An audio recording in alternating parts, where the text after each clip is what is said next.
बैल का दूध की कहानी। हमेशा की तरह एक दिन मौका पाकर दरबारी बीरबल के खिलाफ बादशाह अकबर के कान भरने लगे। वे कहने लगे, जहां पनाह बीरबल स्वयं को कुछ ज़्यादा ही अक्लमंद समझता है। यदि वह इतना ही अक्लमंद है तो उसे कहिए कि वह बैल का दूध लेकर आए। दरबारियों की बातों में आकर अकबर ने बीरबल की अक्लमंदी की परीक्षा लेने की सोची। बीरबल उस समय दरबार में उपस्थित नहीं था। जब वह दरबार पहुंचा तो अकबर बोले, बीरबल, क्या तुम मानते हो कि दुनिया में कोई कार्य असंभव नहीं? जी हुजूर, बीरबल ने उत्तर दिया। तो ठीक है, हम तुझे एक काम दे रहे हैं, तुझे उसे 2 दिवस के भीतर करना होगा। फरमाइए हुजूर, आपके हर हुक्म की तमीली मेरा कर्तव्य है। बीरबल सिर झुककर अदब से का बोला, जाओ जाकर बैल का दूध लेकर आओ। अकबर ने आदेश दिया। आदेश सुनकर बीरबल भौचक्का रह गया। इधर दरबारी मन ही मन बड़े प्रसन्न हुए। वे जानते थे कि यह कार्य असंभव है, क्योंकि दूध गाय देती है, बैल नहीं। भाइयों, क्यों बीरबल, तुमने कोई जवाब नहीं दिया? अकबर बोले, बीरबल क्या कहता है? वह बहस करने का समय नहीं था। हामी भरकर वह घर लौट आया। घर आकर उसने गहन सोच विचार किया, अपने पत्नी और पुत्री से भी चर्चा की। आखिरकार सबने मिलकर एक उपाय निकाल ही लिया।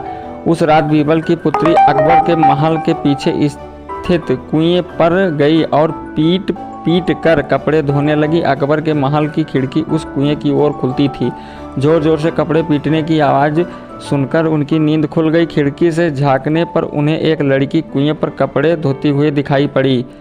अकबर ने वहीं से चिल्लाकर उस लड़की से पूछा, बच्ची, इतनी रात गए कपड़े क्यों धो रही हो? बीरबल की पुत्री बोली, हुजूर, मेरी माता घर पर नहीं है। वे कुछ महीनों से अपने मायके हैं।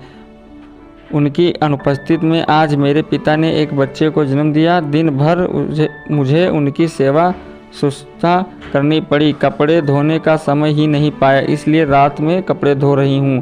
कैसी विचित्र बात कर रही हूँ बच्ची, आदमी बच्चे पैदा करते हैं क्या?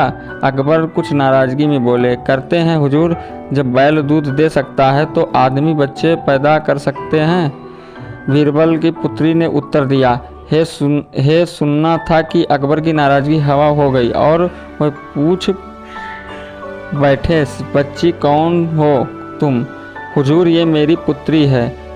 पेड़ के पीछे छुपे बीरबल ने अकबर के सामने आकर उत्तर दिया, वो ये तो तुम्हारा सौभाग्य था। अकबर मुस्कुराते हुए बोले, गुस्ताखी माफ़ हुजूर, और कोई रास्ता भी नहीं था। अपनी बात समझने का बीरबल अकबर की नींद में खलल डालने के लिए क्षमा मांगते हुए बोला। इधर अकबर भी बीरबल की अक्लमंदी का लोहा मान गए।